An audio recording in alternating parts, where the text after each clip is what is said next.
నారా లోకేష్ గారు ఆయన్ని విమర్శించిన మాట అంటూ లేదు. అదే నారా లోకేష్ గారు అభివృద్ధి పదంలో ముందుకు తీసుకెళ్తున్నాడు రాష్ట్రాన్ని.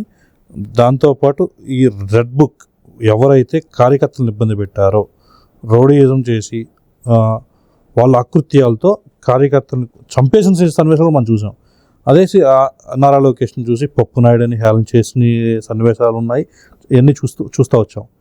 అదే రెడ్ బుక్ ఎక్కడ పెట్టుకుంటాడో పెట్టుకోమనన్న నాయకుడు కూడా ఈరోజు భయపడుతున్నారు. దేని గురించి అంటారు? అది ఒకటి, లోకేష్ గారు ఉన్నత విద్యావంతుడు, చదువుకున్న వ్యక్తి, సమాజంలో ఎలా మార్పు తీసుకొని రావాలో తెలుసు. ఆయన పైన వ్యక్తిగత హనం ఎందుకు చేపించారు? ఆయన చేసే పని తట్టుకోలేక ఆయన క్యారెక్టర్ అసాసినేషన్ చేస్తే ఏదో తగ్గిపోతాడు, రాజకీయాల నుంచి తప్పుకుంటాడు అనుకున్నాడు. ఆయన తట్టుకున్నాడు, నిలబడ్డాడు. ఈ రోజు ఆయన్ని ఓడించారు 5,000 ఓట్లతో, కానీ ఆడే నిలబడ్డాడు. జగన్మోహన్ రెడ్డి వాళ్ళ అమ్మగారు వైజాగ్ లో పోటీ చేస్తే ఓడిపోయారు. మళ్ళీ వైజాగ్ వైపు చూడాల జగన్మోహన్ రెడ్డి. మీరు చూస్తే అదే జగన్మోహన్ రెడ్డి పులివెందులు అవుట్ సైడ్ వచ్చి కంటెస్ట్ చేయమనండి, దమ్ముంటే.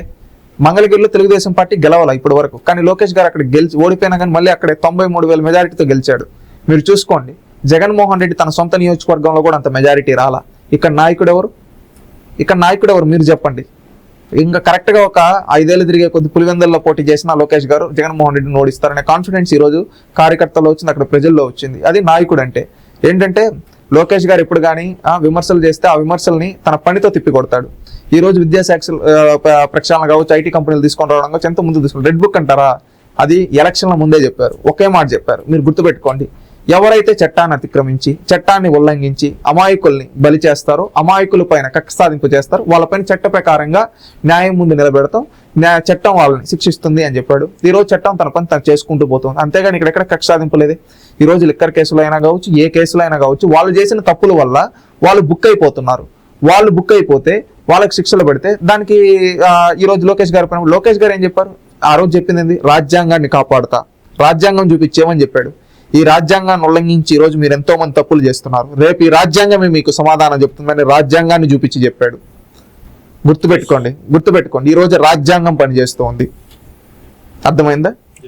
ఒకప్పుడు రాజారెడ్డి రాజ్యాంగం ఉంది, రాజారెడ్డి రాజ్యాంగం కాదు, భారత రాజ్యాంగం నడిస్తే ఎలా ఉంటుందో మీకు రానున్న రోజుల్లో చూపిస్తా. చట్ట ప్రకారం ఈరోజు భారత రాజ్యాంగం నడుస్తూ ఉంది. తప్పు చేసిన వాళ్ళు శిక్ష. మీరు చెప్పండి, ఒకడు పేదోళ్ళ భూముల్లో స్కామ్ చేసి ఉంటాడు, వాడిని వదిలేయమంటారా? ఇప్పుడు లిక్కర్ స్కామే తీసుకోండి, మద్యం దాగి ఎంతో మంది చచ్చిపోయారు. 30,000 మంది పైన, 30,000 కుటుంబాలు రోడ్డున పడ్డాయి. 3 లక్షల మందికి పైగా అనారోగ్య సమస్యలు హాస్పిటల్ చుట్టూ తిరుగుతున్నారు. ఇంతమంది చావులకు కారణం, ఇంతమంది అనారోగ్య సమస్యలకు కారణమైన వాళ్ళని వదిలేస్తే రేపు వాడు మీ ప్రాణం నా ప్రాణం అనేది లేదు, ఎవరు ప్రాణం లెక్క చేయకుండా తీస్తాడు. ఈరోజు ఆ మద్యం తాగే వాళ్ళు వైసీపీ వాళ్ళు ఉన్నారని కూడా తెలుసు వాళ్ళకి. వాళ్ళు ఏదో రాజకీయం కోసమో కక్షాదింపుగాను చేయలేదు, డబ్బుల కోసం. వాళ్ళ డబ్బు అనేది వాళ్ళ చుట్టూ ఉండే వాళ్ళ కార్యకర్తల ప్రాణాలు పోతాయని తెలిసినా కానీ లెక్క చేయకుండా మద్యం షాపు దగ్గర వైసీపీ వాడు తాగుతుంటాడు, అన్ని పార్టీ వాళ్ళు. కానీ ఆ రోజు వాళ్ళు ఏం చేశారు? మద్యం దగ్గర ఎంత పెద్ద తప్పు మీరు చెప్పండి. వాళ్ళ పార్టీ కార్యకర్తలను కూడా తీశారు. అలాంటి వాళ్ళని వదిలేయమంటారా? అలాంటి వాళ్ళని చట్ట ప్రకారంగా శిక్షించాలి కదా. డబ్బు అనేది నీతిగా నిజాయితీగా సంపాదించు. ఇప్పుడు డబ్బు ఏమీ మనం చచ్చిపోయేటప్పుడు తలపైన పోసుకోంబాం. మీరు గుర్తుపెట్టుకోండి, చేసిన మంచి శాశ్వతం, కానీ వీళ్ళు చేసిన పాపాలు ఈ రోజు యమపాశమై వాళ్ళ పార్టీ మెడకు చుట్టుకుంటా ఉంది. రానున్న రోజులు అనుభవిస్తారు, ఖచ్చితంగా అనుభవిస్తారు. దానికి తగ్గ శిక్ష కూడా అనుభవిస్తారు. అప్పుడు ఏంటంటే ఖచ్చితంగా చట్టం గెలుస్తుందని నేను భావిస్తున్నాను.